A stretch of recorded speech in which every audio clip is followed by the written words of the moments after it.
Interesting. And then there any Yeah, evidence of early Christ assemblies having connections to assemblies and to pagan gods?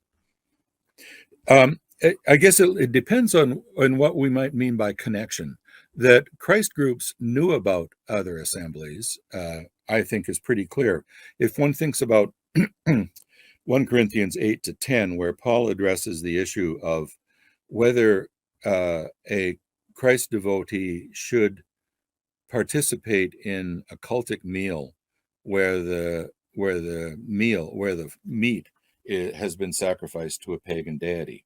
So this is the kind of activity that occurred in pagan temples. It also occurred in a number of pagan associations where their meal would have begun with a sacrifice of an animal, and the sacrifice then, part of the sacrifice is offered to the deity, and then the devotees eat the remainder of the sacrifice. So I think it's entirely possible that in Corinth, Paul knows perfectly well that there are other groups devoted to other deities and cultic meals. And one of the issues that he addresses in 1 Corinthians 8 is it okay for Christ devotees to attend those?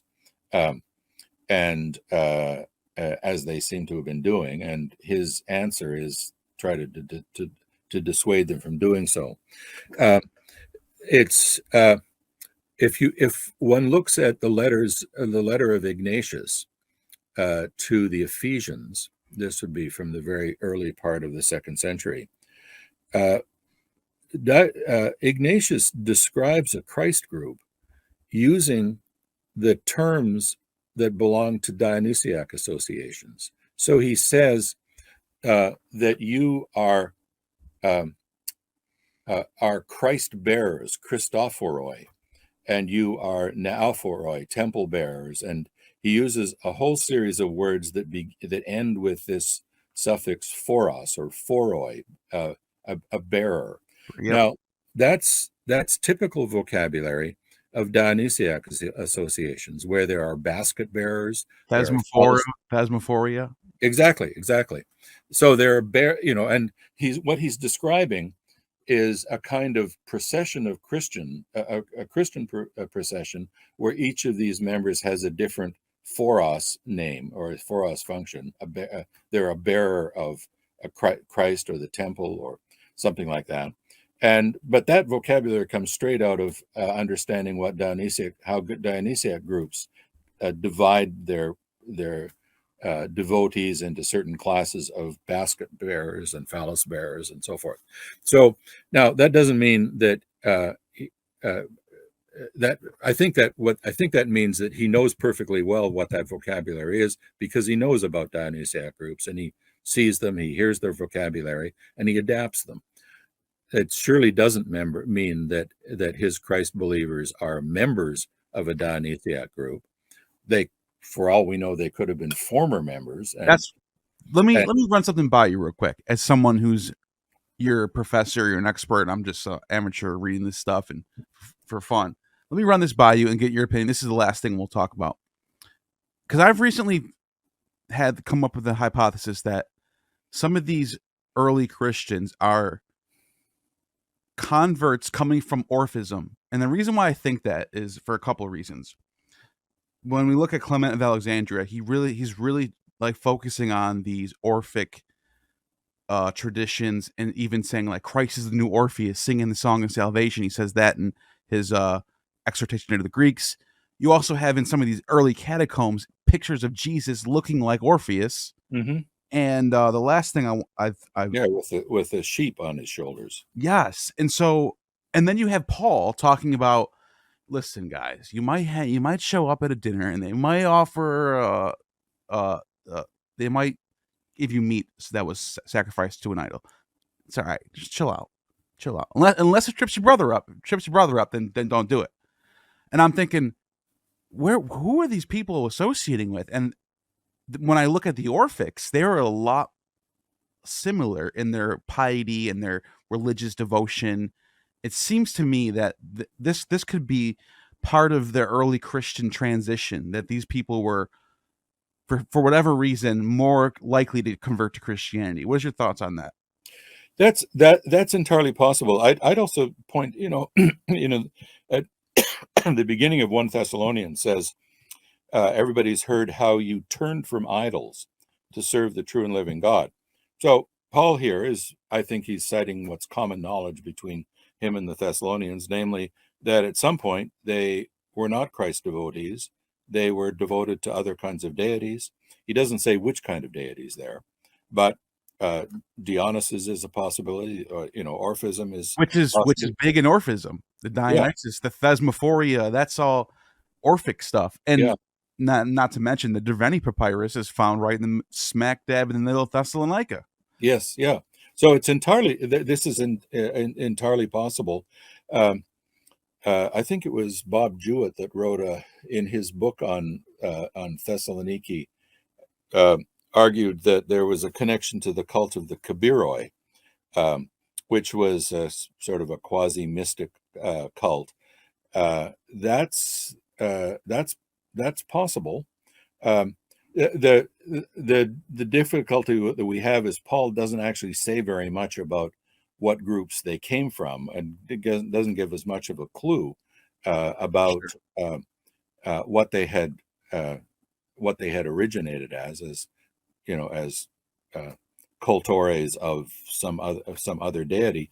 But we do have examples in antiquity of persons converting from one deity to another. One of the famous examples is Elias Aristides, who is this famous hypochondriac from the 2nd century, where in when we first uh, uh, tune into him and can read his material, he's very devoted to the Greco-Egyptian deity Serapis. He writes a hymn to Serapis and so forth.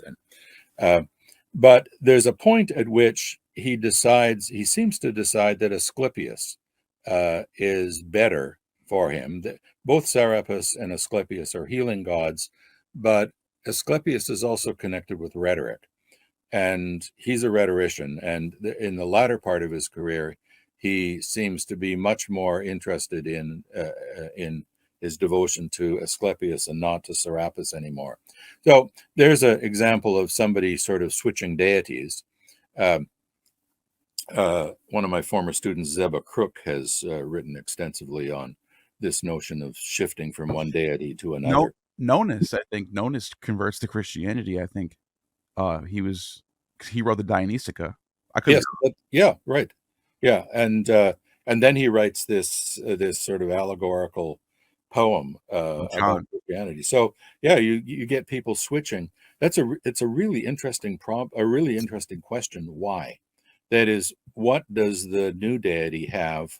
What benefits does the new deity offer, or the new group offer, that the older deity didn't offer? Presumably, there was some reason for the conversion. It's either that one deity has offered benefits that the other didn't have, or maybe the social group That's what I was going to that say. that Social. That's what I was going yeah, to say. maybe there's more attraction of that social group. There's something about there's the social glue that holds them together that's more appealing. You know what I Uh, think is a good way to look at that is compare how people leave certain Christian denominations to go to other denominations.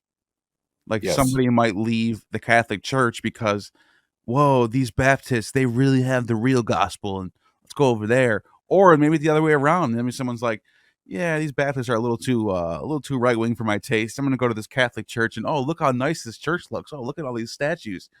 Maybe those are some things that you can compare to in the ancient world, how people switch over. You know, yeah, those kinds of comparisons are really useful. It's there has been an interesting correlation between American evangelicals converting to Greek Orthodoxy. And you would think, boy, that's not an intuitive change to make.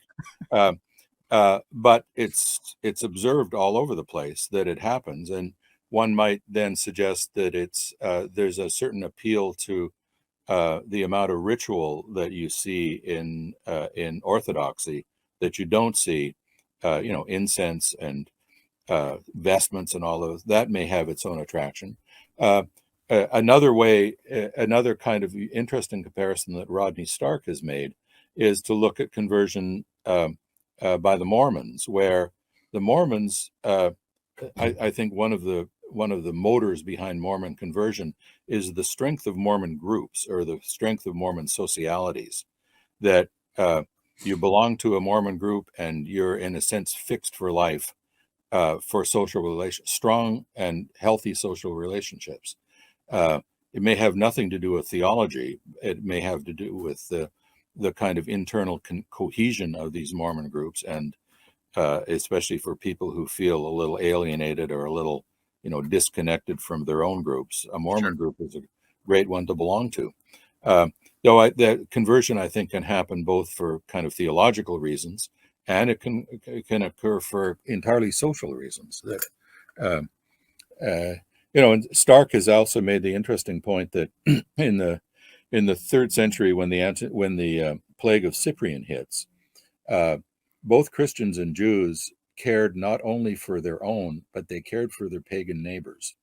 And even though Christians some Christians would have likely succumbed to the plague, which was maybe smallpox or maybe even bubonic plague, it's unclear.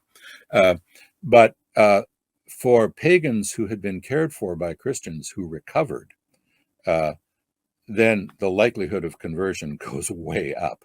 If someone has saved your life through their care and through their God, then that becomes a powerful incentive to take their God pretty seriously. So that may have been one of the motors, Christian behavior and Jewish behavior for conversion. Julian the Apostate is very unhappy that Christians did this, and he's even more unhappy that pagan priests didn't do it.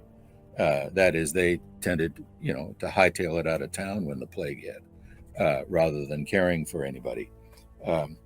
So that's conceivably also one of the motors for conversion.